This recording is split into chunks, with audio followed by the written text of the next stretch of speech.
Pied dans le plat.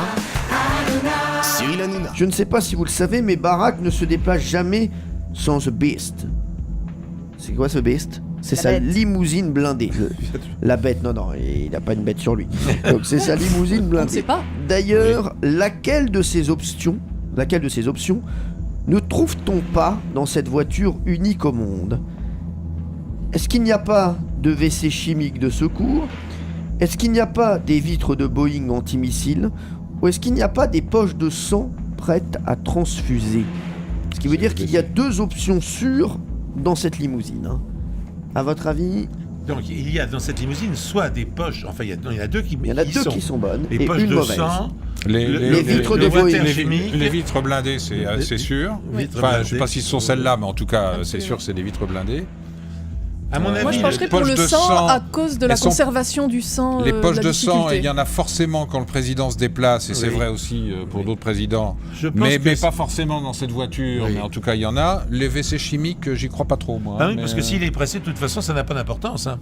Donc je veux dire par là, il va faire dans la voiture et puis après. Ah oui, d'accord. Mais non, mais je veux dire par là que vous avez une hygiène déplorable, Pierre. c'est pas ça. Mais ce qui compte le plus, à mon avis, c'est le sang.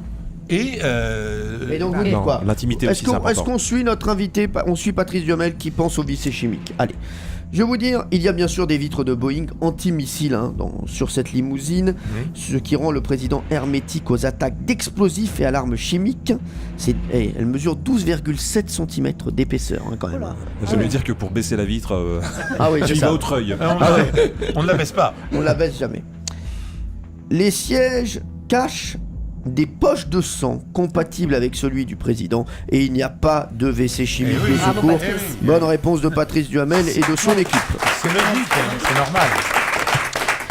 On va passer ça ne met pas la vie en danger. À l'équipe Thomas Hervé, Jean-Luc Lemoyne, Valérie Vénheim. Vous le savez, Gandhi était un dirigeant politique et important guide spirituel de l'Inde du début du XXe siècle. Ce célèbre pacifiste avait pris l'habitude de vivre en dehors de la société de consommation. La preuve, il montait à dos pour se déplacer, il montait sur le dos de quelqu'un, ou à dos de cheval, ou à dos d'âne pour se déplacer. Ou bien il fabriquait lui-même ses vêtements pour s'habiller, ou est-ce qu'il chassait lui-même ses animaux pour se nourrir ? Est-ce qu'il montait à dos d'âne pour se déplacer ? Est-ce qu'il fabriquait lui-même ses vêtements pour s'habiller ? Ou est-ce qu'il chassait lui-même ses animaux pour se nourrir ? On peut exclure la chasse. Oui, on peut exclure la chasse. D'accord. Donc il reste, soit il faisait ses propres vêtements. Il faisait ses propres vêtements, puisque ça a même été tout son programme, c'était de dire à chaque habitant d'Inde, faites vous-même vos propres vêtements. C'est lui qui a créé Kiabi. Oui. Donc vous dites ça. On va suivre Thomas. Eh bien, c'est une bonne réponse, bien sûr. Fabriquer ses propres vêtements et ne manger que des légumes.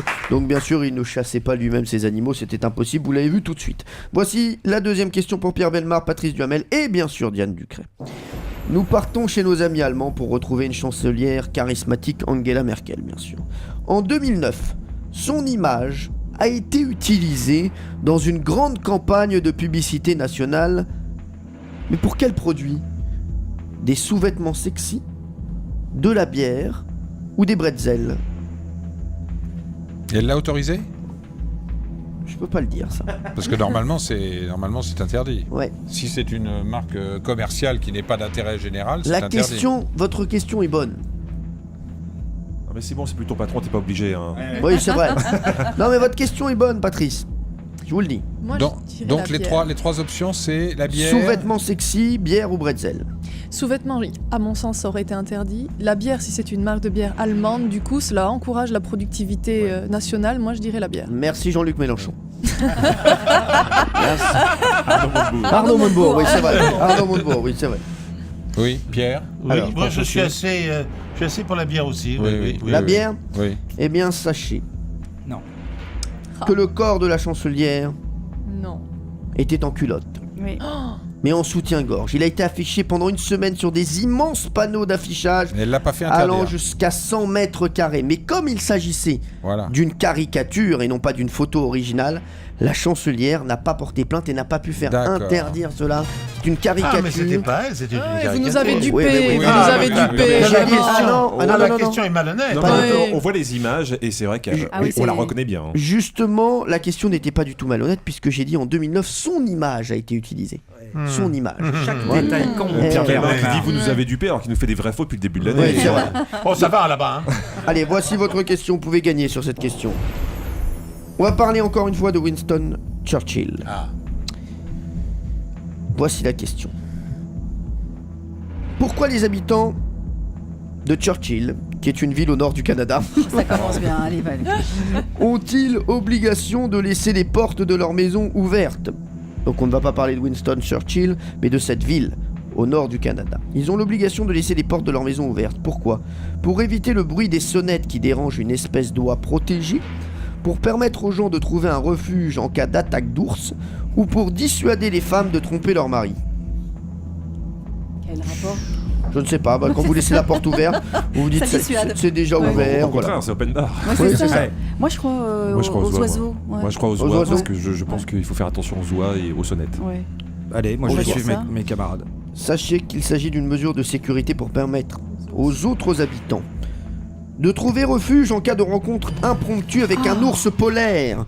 En effet, la ville est la capitale mondiale des ours polaires, et donc voilà, il faut laisser sa porte ouverte. Voilà, non mais c'est stupide parce que l'ours polaire te suit et vient chez toi alors que t'as rien demandé. Mais c'est ce que je me suis demandé, moi. C'est ça, en fait, vous retrouvez l'ours polaire dans la cuisine en train de faire une omelette.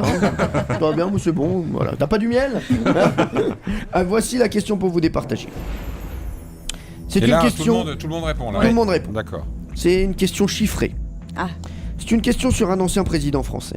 Évidemment, Patrice Duhamel, qui a bien connu François Mitterrand, va être avantagé sur cette question. Mais bon, écoutez, c'est le jeu. Voici la question. Combien coûte un ticket journée pour accéder à la Bibliothèque nationale François Mitterrand à Paris? Je parle bien sûr du ticket plein tarif et non pas du tarif étudiant. Alors, l'équipe Patrice Duhamel, Pierre Bellemare et Diane Ducret, vous dites combien? Vous dites 5 euros apparemment. Non, je pose la question. Diane? Ça va pas être très cher, hein, mais c'est pas le but, donc allez, faut pas que ça soit allez, Pierre Bellemare. Décourageant. Vous dites 5 euros? Moi, oui. Plein tarif, hein? Oui, plein tarif. Et vous? C'est pas cher, hein, ça. Allez. C'est sur 5,25 euros. 5,25 euros contre 5 euros, sachez que ça coûte 3,50 euros. Je vous avais dit que Patrice Duhamel était avantagé, il a gagné. Voilà. Europe 1, les pieds dans le plat. Tous les jours, 10h30, 12h30. Cyril Hanouna.